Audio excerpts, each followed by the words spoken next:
Hello everyone, welcome back for a brand new Q&A video. In case you're new to these questions all come from members of the Patreon campaign. If you want to find out how to submit a question over there, you've got a link right at the bottom of this screen right now, so go on over there, check it out, find out how to do it.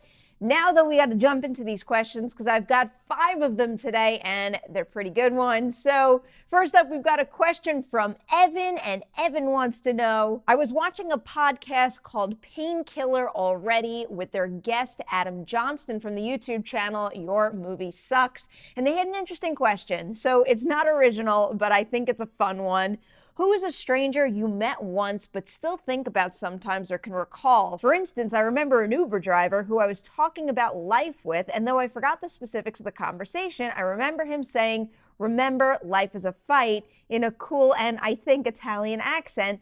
Another is an old lady who is drunk and silly, so it was kind of funny. My first answer here isn't exactly what Evan is looking for because I think some of you aren't strangers anymore, and I would say some of the viewers that I've gotten to meet at the Collider meet and greets, whether it is meeting people at repeat meet and greets or maybe some of you have made your way over to the Patreon campaign and now I G-chat with you.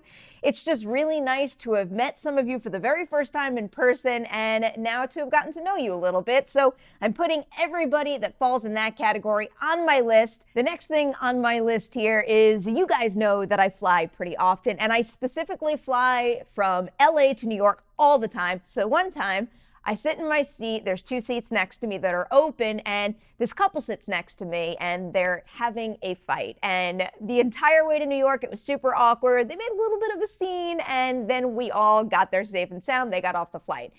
Coming back to LA, I sit in my same seat, and who sits next to me but the same couple, the same 2 people, and that's never happened to me before. I've never sat next to the same people, the same strangers going back and forth, but they recognized me, they turned to me, and they apologized for the flight on the way to New York and promised that it would be better on the way back to LA, and sure enough it was, but that was super random. And now another one I want to throw out there is something I've talked about on a video or 2 before, but I love pointing this one out because I think it's part of the reason why San Diego Comic-Con is so special. One of my very first years going, I had never waited in the Hall H line before, so I never really knew how it worked. And one day I was assigned, because I think I was working at Collider at the time too, I was assigned to hold a place for someone who had to go into Hall H to cover a particular panel. I had no clue what I was doing. I get on the end of the line, and then some super nice person sitting there was like, "Come join us." And he invited me over to sit with him and his friends. They had lounge chairs, they had phone chargers, they had cold drinks, you name it. And they were just sitting there being super kind and friendly and basically showing me the ropes of what it means to wait all day in line for Hall H. So I will never forget that as well. Now we're moving on to my second question, and this one comes from Ryan, who wants to know, who are some of your most overrated people in the film industry that still work to this day? Some of you guys know this already. I don't really like the term overrated, and I certainly don't like it when it's applied to filmmakers.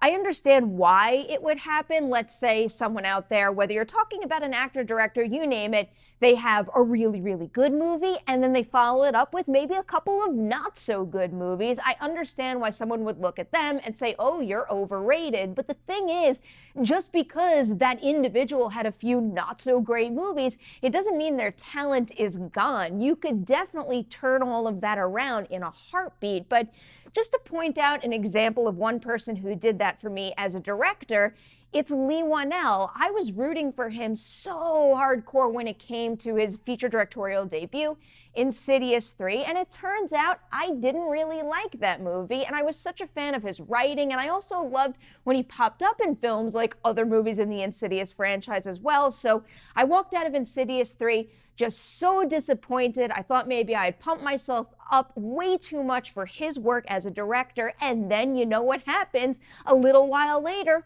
we get a movie like Upgrade, and it's exceptional. So I guess the point of me bringing that up is, yes, somebody can make a great film and follow it up with some not so great films, but it doesn't mean their talent is completely out the window. So maybe you're thinking somebody might be overrated right now, but just watch out. They could turn it around in a heartbeat.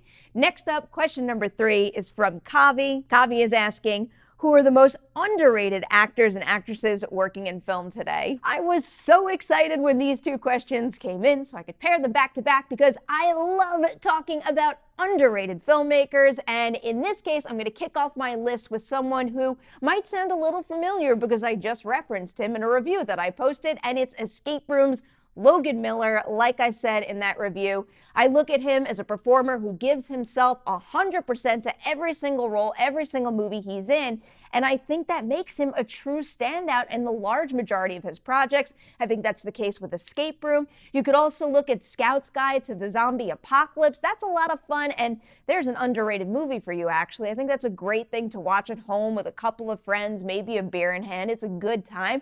And then also, he was just in Love, Simon, and I think that his role in that movie was particularly difficult to nail in a way that didn't make you despise the poor guy by the end of the movie, but I think that Logan Miller really balanced that well in that movie. Next up on my list here is Kathryn Hahn. She is someone who just has this endlessly long resume, and I still think that, yeah, many people may know who Kathryn Hahn is, but I don't think we talk about her nearly enough, and unfortunately, that's what's happening with her this award season. At first, I thought Private Life had a little bit of award season buzz, and it's completely fallen out of the conversation, but check it out if you have time.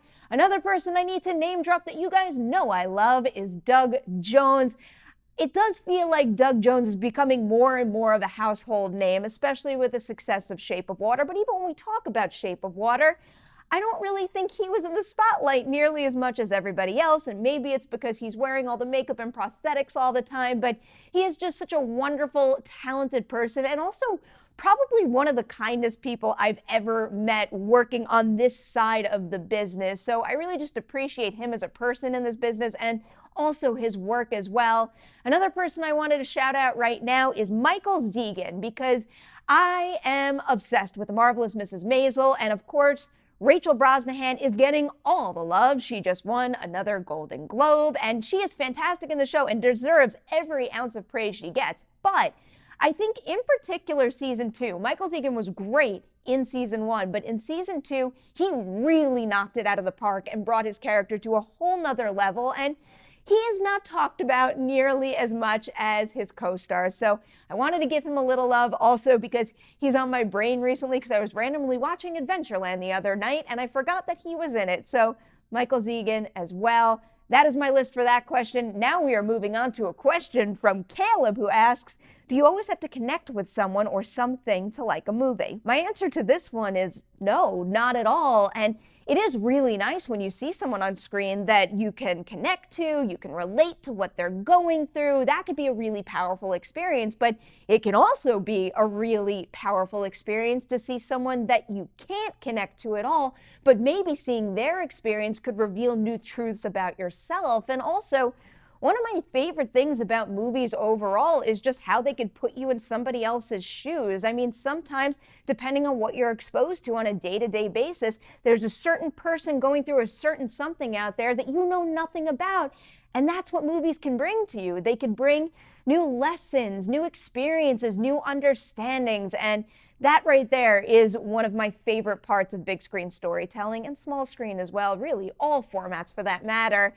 One more question to hit today, and it's a big one. This one is coming from Michael, and he wants to know, what movies are you looking forward to seeing in 2019? I've name dropped a couple of 2019 releases already on, let's say, Collider Movie Talk or Mailbag, but the list I'm going to give you right now are my top 5 for 2019, and I'm giving you them in no particular order. I did not rank them. And also, if a movie is not on this list, that doesn't mean I'm not excited for it either. It's just these are my top 5. And the first one I'm going to tell you about is the movie Us, of course, from Jordan Peele. I was excited for that movie already, but then when we got that first trailer, my excitement went through the roof. What a well-crafted trailer. It really just digs its claws in, and it makes you feel like you have a small sense of what's going on in that movie. But of course, we're talking about Jordan Peele here. There is no doubt in my mind that he is going to surprise us one way or the other with that movie. And most importantly, when he does it, it's going to mean something. So I've got Us on the list. I've also got It Chapter 2. You guys know how much I loved that first movie, and I am just really hoping that Andy Muschietti really just nails it again with Chapter 2. I have a soft spot for the miniseries, but having read the book, there's just so much more that I hope that Andy Muschietti gets right, in particular the restaurant scene. That's one of my favorite scenes in the book, but he's got a great ensemble between the kids from the first film and now everybody he's cast as the adult version of those characters. So I really do hope they combine them really well. I can't wait for that one. Now, I also want to hit Avengers Endgame. This one seems like the most obvious entry for a list like this, especially when I really did love Avengers Infinity War. I am dying to know how they resolve everything that happened with the snap in that movie, but also Endgame is going to be another major cinematic event, and it's not the same type of event, at least in my mind, as Infinity War was, because Infinity War felt like a big culmination of so many Marvel movies, all these characters coming together.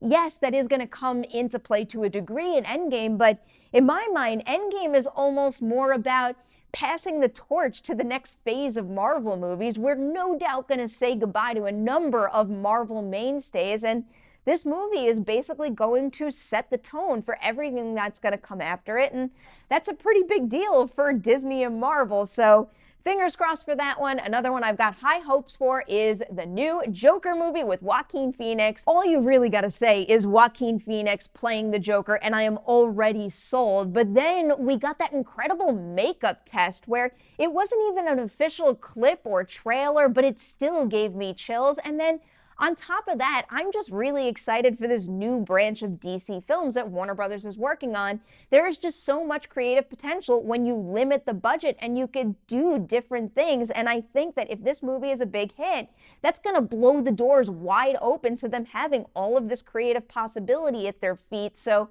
looking forward to seeing how that one pans out and then what comes after it. But in the very near future, we have another DC release that I am beyond thrilled about, and it is Shazam. I don't know a lot about the source material, but what I've read up on and also what I've seen from the film's promotional campaign thus far, it's got like a charming vibe to me, and it brings me right back, of course, to the Tom Hanks movie Big, and I love that feeling. I'm also a huge fan of Zachary Levi. I already brought up Marvelous Miss Maisel on this video, and he also does a great job in season 2, and I think having just watched that, it's upped my hype to see him in Shazam even more. I'm also a big fan of the director, David F. Sandberg. Of course, he did Lights Out, and then seeing what he did in Annabelle Creation, especially when I strongly disliked that first Annabelle movie, but he really got something good going with that second movie that was so pleasantly surprising to me. So that is easily one of my most anticipated movies of 2019 right there. But I've got to remind you, I'm just talking about the movies that we're most aware of right now, and of course that means the studio releases. Movies with exceptionally long promotional campaigns. There's going to be so many hidden gems that we find this year, and we're going to start to find them at this year's Sundance, which I'm actually going to. It's going to be my very first Sundance, and a lot of the times, Sundance can set the tone for some of those hidden gems that we're bound to find throughout the year, like let's say 8th Grade. 8th Grade debuted at Sundance last year, 2018, so I just hope I get to go to Sundance and find, I don't want to say the next 8th Grade, but just that next movie that's going to last throughout the entire year and really pop and really be something special. So that's it. That's the end of this Q&A video. Thank you guys so much. Thank you to all the guys who sent these great questions in. It is greatly appreciated. You guys rock. Don't forget to check out the Patreon campaign if you'd like to submit a question for next month's video. Thank you again for watching this. Do not forget to like and share, and I'll see you soon with more videos.